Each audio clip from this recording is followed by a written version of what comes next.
Hoi und herzlich willkommen zum dritten Sew & Connect. Ich bin Judith von Hoi Handmade in the Alps. Diesmal nähen wir gemeinsam eine faltbare Sitzunterlage aus Walkloden und Wollfilz. Der Walk macht die Unterlage flexibel, sodass sie sich leichter falten lässt. Der Wollfilz gibt ihr Widerstandskraft. Schuhwolle ist wasserabweisend und wirkt temperaturausgleichend, was es zum idealen Material für eine Sitzunterlage macht. Das Freebook dazu hat Franziska von Langehand erstellt. Du kannst es dir kostenlos vom Snapply-Magazin herunterladen. Es ist wirklich einfach zu nähen und eignet sich deshalb perfekt für Nähanfänger. Bei der Sitzunterlage habe ich mich für den Walkloden Waltraud in der Farbe Magenta und Anthrazit entschieden. Für die Kacheln verwende ich einen Wollfilz mit der Stärke von 3 mm in der Farbe Petrol.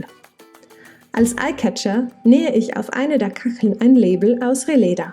Das ist recyceltes Leder. Und damit die Sitzunterlage nach dem Falten in Form bleibt, nähe ich ein Gummiband mit der Breite von 2,5 cm ein. Alle verwendeten Produkte findet ihr bei snapply.de. Diese Sitzunterlage besteht aus 9 Filzquadraten, die dann so auf einen Walkzuschnitt genäht werden, dass ein Rastermuster entsteht. Den Filz und den Walk schneide ich auf einer Schneidematte mit dem Rollschneider und einem Lineal aus Kunststoff zu. Ich nähe die kleine Sitzunterlage für Kinder. Dazu schneide ich 9 quadratische Kacheln aus Filz zu. Diese sind jeweils 9 cm lang und 9 cm breit. Das Label aus Releda schneide ich mir auch noch aus. Jetzt geht es ans Positionieren der Filzkacheln auf dem Walk. Wichtig sind die Abstände zwischen den Quadraten.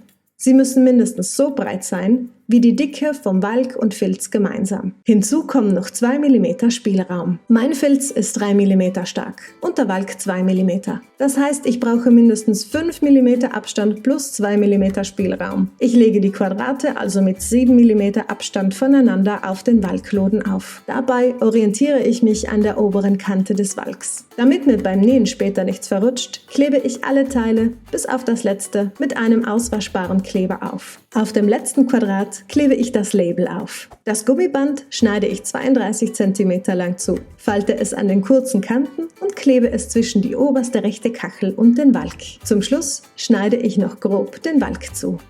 Jetzt wird genäht. Zusätzlich zum Walk, Filz und Gummi brauchen wir außerdem passendes Garn. Zum Annähen des Labels und der Quadrate verwende ich den Blindstichfuß.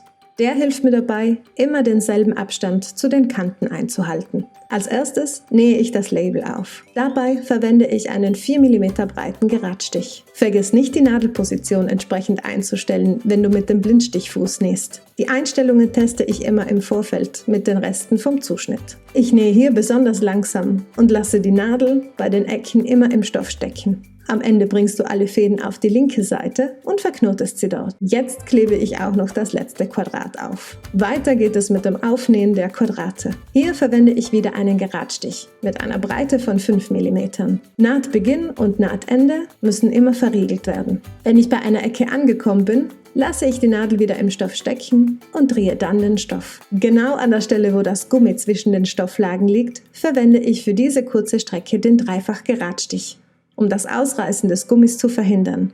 Zum Schluss schneide ich noch den überstehenden Walk ab und fertig ist die faltbare Sitzunterlage. Ich hoffe, das Projekt hat dir gefallen und ich wünsche dir viel Spaß beim Selbermachen.